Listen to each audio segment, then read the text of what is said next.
Good morning. Welcome here to another Sunday morning with we are really out of sync here this morning. Why don't we start over?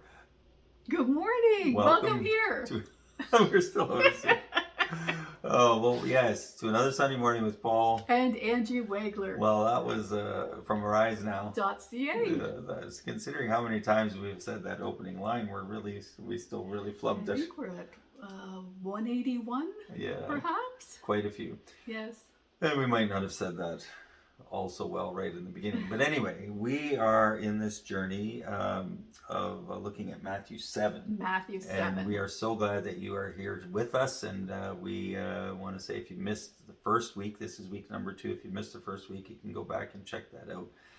But we thank God for you. We pray God's blessing on you and pray that as we spend some time looking into His Word, that it'll be a blessing in your life and in ours as well.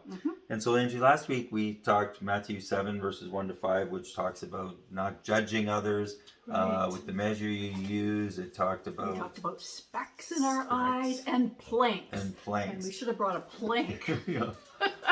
Well, because if I want to deal with the speck in your eye and haven't gotten rid of the plank in my own eye, when I turn to deal with that, I'm going to whack you with the plank that's in my own eye, and we're going to have a problem getting the speck out of yours. It's not going to be good. So we want to deal with those things, and we want to release our judgments. And at the end of last week, we talked about Matthew. You mentioned Matthew 18. There's a parable there, that you wanted to highlight. We were talking about some verses in James that said about how mercy triumphs over judgment, and if we're not merciful, we're not gonna be judged with mercy.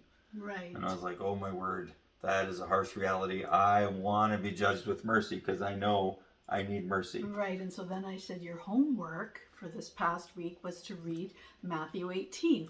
Matthew 18 is a parable. It's a story that Jesus told, and he tells it, and it's actually entitled in the Bible, the parable of the unmerciful servant, right? Which is what we don't want to be. I'm not going to read the whole thing.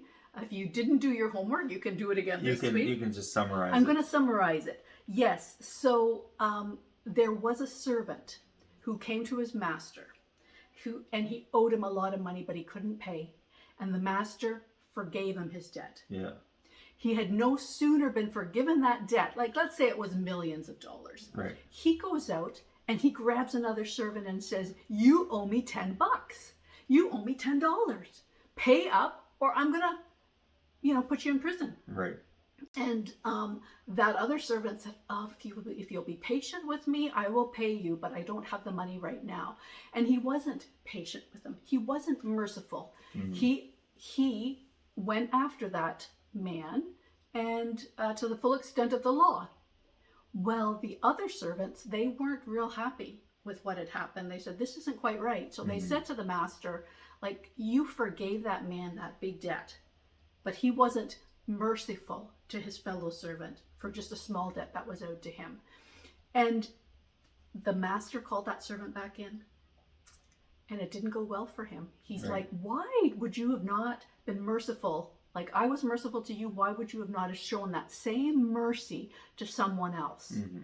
And he says he was put in prison till he could pay the last of that debt. Yeah. And so he was initially judged with mercy, but then he judged without mercy on someone else. He got rejudged. And then with the measure he used, it got measured back to him. It did. And it's the same kind of thing that happens to us if we extend mercy or don't extend mercy. The same kind of thing is going to come back on us. And so we want to be known as merciful people who are grace-filled and extending that to others. At least I know I want to be known that way, and I trust you do as well. Right. And Angie, as I was thinking as we finished last week about judgments, I thought that really when I'm walking in judgment, it's really disruptive. Because then I generally feel like I want to share that with other people, and I want them to, it's disruptive, it's disturbing, it's just not good. Disruptive in your own life, Right. but also in your relations with others. Right. And I think a big part of that is when we have a strong need to be right and to prove ourselves as being right. Whereas when we can just let things go, it's like, you know what, I don't have to spend a lot of time trying to prove that I'm right here, and just let it be. It leads to a peace-filled life, right? And because it's letting go of judgments, letting go of unmerciful kind of attitudes and opinions, and it leads to this wonderful freedom that is found in Jesus when we can let that go. And that's why Jesus teaches about this. But then we're going to carry on here with verses 6 and 7. No, it's actually just verse 6. He's going to talk about a few animals. Do you want to read verse 6 of Matthew chapter 7? Do not give dogs what is sacred. Oh, Miss Lady, I'm sorry about that. She's sitting right here at our feet. Yeah. Our dear dog. Yeah. Do not give dogs what is sacred. Do not throw your pearls to pigs. If you do, they may trample them under their feet and then turn and tear you to pieces. Yeah. Oh. Well, I think it... So in some ways, here he's saying in these verses before, he's saying, do not judge. But here you have to actually make a judgment. Right. You have to discern the hearts, or like the kind of people that you're relating to. Right. And what are you going to share with them? Right. Because pearls speaks of something that's valuable. Yeah. And so I think it's not actually speaking of, taking your pearl necklace off and giving that throwing that down to pigs. pigs. It's speaking of things that are in our hearts that are as precious to us as what a strand of pearls would be. Right. So be careful. It's saying use some discernment as to who you actually share some of that stuff with. Right. And I think, Angie, we can think back over our lives, and maybe you can think of times in your life where you have, in a moment of time, you chose to share something that was precious to you, that was valuable to you. It could have been a life experience. It could have been something that God spoke to you that is just you hold in your heart really dearly. Could be a whole variety of things, right? Yeah. And we've chosen to share that with others, and they have not treated it well. They've kind of just dismissed it. Maybe they might have even mocked it and laughed at it. It could be any or number. Or turn around and use it against you, actually. Right. You've had that happen too, right? Where it's you shared some of your precious things, and all of a sudden in some sort of situation, somebody's using it and hitting you with it. Yeah, like as a weapon to kind of weaponize it. Put you in your place or whatever it might be. It doesn't feel good. Let's just say it doesn't feel good. It's like these pigs that have trampled what's precious to you, and then they've turned and they've attacked you yet too. Mm-hmm. So interestingly enough, I was doing a little reading on this verse, and I was reading, and it was on the internet. It was somebody was writing. I can't even tell you who it was because I didn't even look at their name. I just clicked on the article, and they were talking about their experience of trying to be a bit of a hobby farmer with animals, right? And they learned some things about pigs, that pigs are very intelligent. Right. Well, we have friends who are pig farmers, and I remember one time being there, and they had one pig. They have several farms, right? So they didn't actually live on the farm that had the pigs, but they had one pig there. And I remember her saying to me when we got a tour of the barn, and she's like, "Oh, this pig thinks it's a dog." Yeah. Well, so it acted like a dog. Highly intelligent, really enjoyed. Frolicking around. And so a couple things from this article, they said that those pigs are very intelligent, and they, some people have them as house pets, but they're not overly loyal, not the way a dog would be. So that's one thing to think of in this story, sharing your pearls like something of value to yourself with someone else. We want to share precious things to us with people who have, who treat us well, right? Who have some loyalty. And then the other thing, it was interesting, was she talked about how they were at a farm, another farm, and these people didn't know as much as what they did about animals. And these people had goats in the same pen as the pigs, and apparently the goats had babies, and apparently pigs like to eat baby goats. And so That's pretty precious. yeah, so this is a sort of a do not cast your precious things before the pigs, right? And so the baby goats weren't nursing very well from the mother, because the mother was nervous about being in the same pen as the pigs. So this people then shared with the owners of this farm that it would be better if you separated them, right? And so I thought that's just kind of an interesting example, right? We want to guard, like it says in Proverbs chapter 4 verse 23, a verse I love. Solomon is writing, and he says, above all else, guard your heart, for from it flow all the wellspring, all the issues of life. No, it's not from it, but for it is a wellspring of life, right? And so it's our heart is really key, right? And so we don't want to be so guarded that we never open up to other people, but we want to be careful who we open up to, right? And who we share what is precious to us. Right. But we don't want to be on the other extreme of like, we're never going to open up to anyone because we don't trust anyone, right? And sometimes people come to that place because of past experiences where they've been hurt. And if that is where you're at today, we want to invite you to begin to see the possibility of trusting again, and maybe taking some small steps towards that, and finding someone in your life who you can share with, and then it can begin to allow there to be a good flow in your heart again, because we're not meant to just keep it all within, right? No. It's having those safe places, those people in our lives who can speak truth to us, who can walk with us, who can help in the healing process if there's things that have happened, and they can encourage us and they can spur us on, right?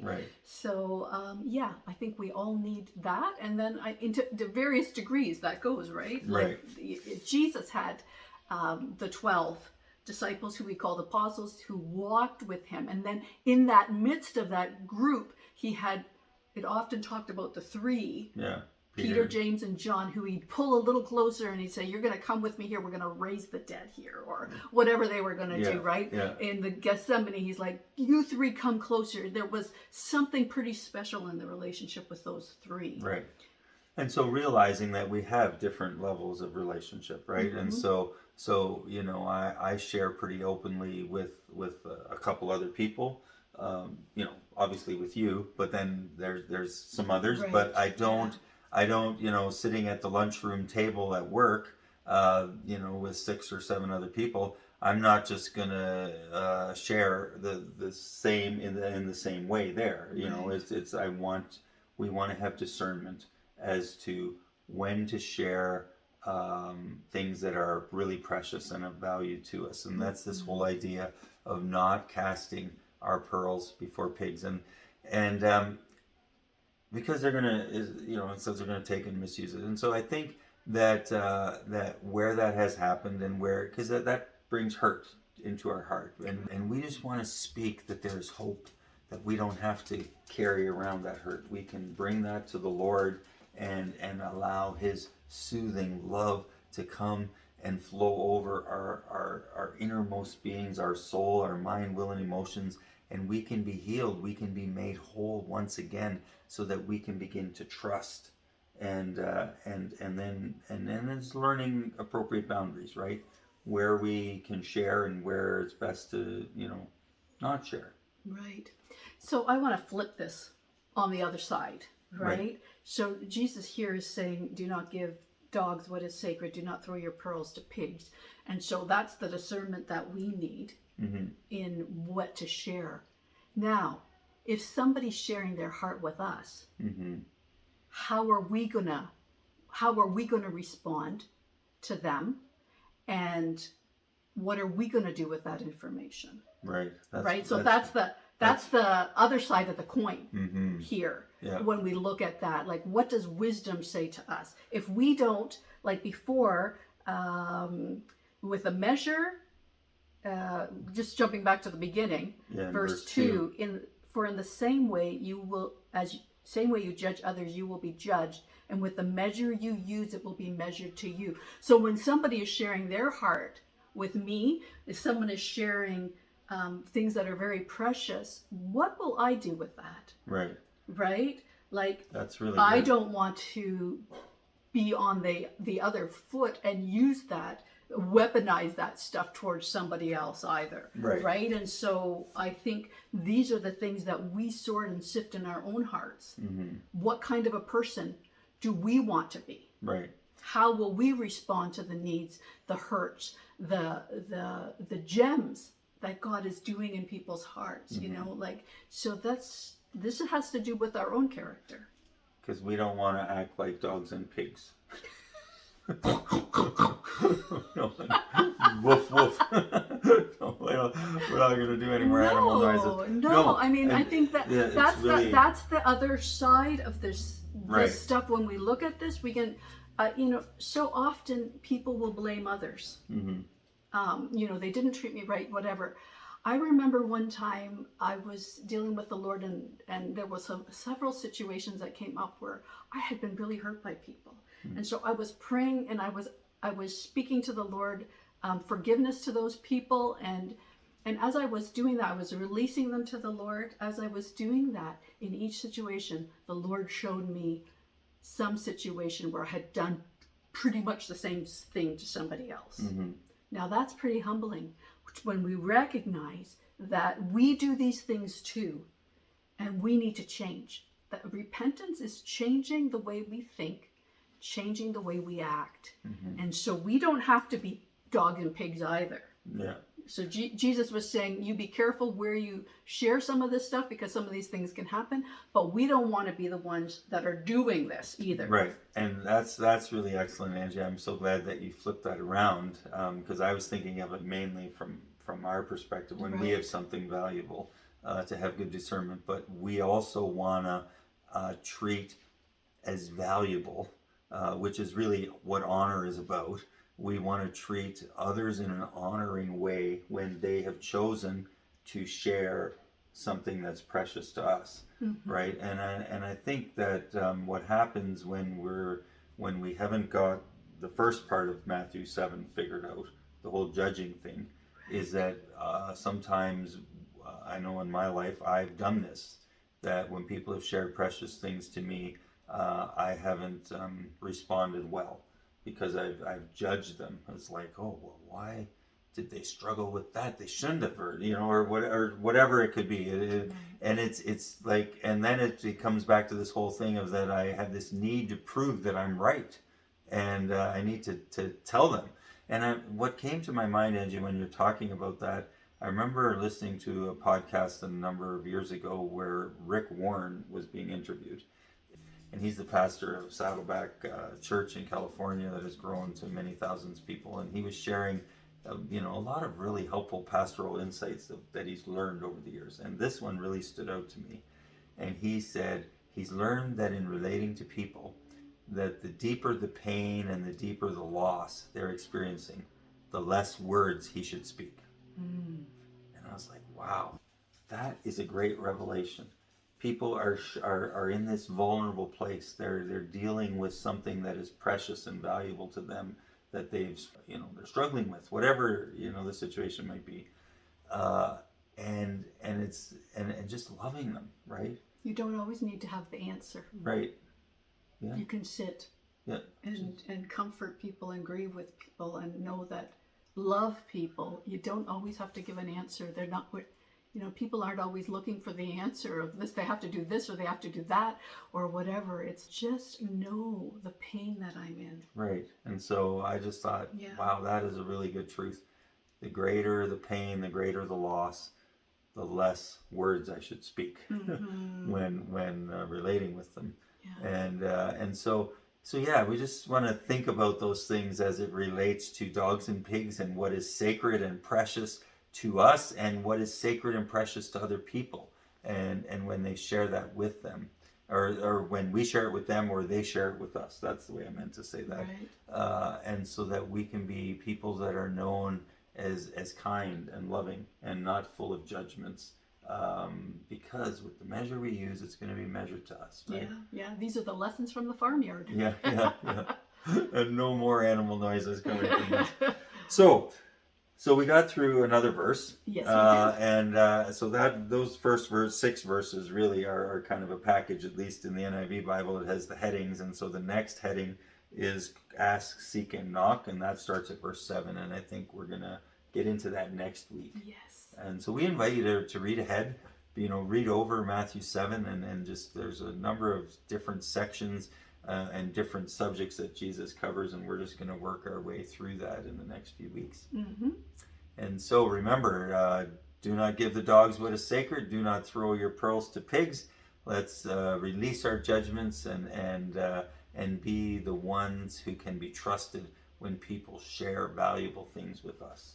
Mm-hmm. So until we meet again, Stay awake and stay alert.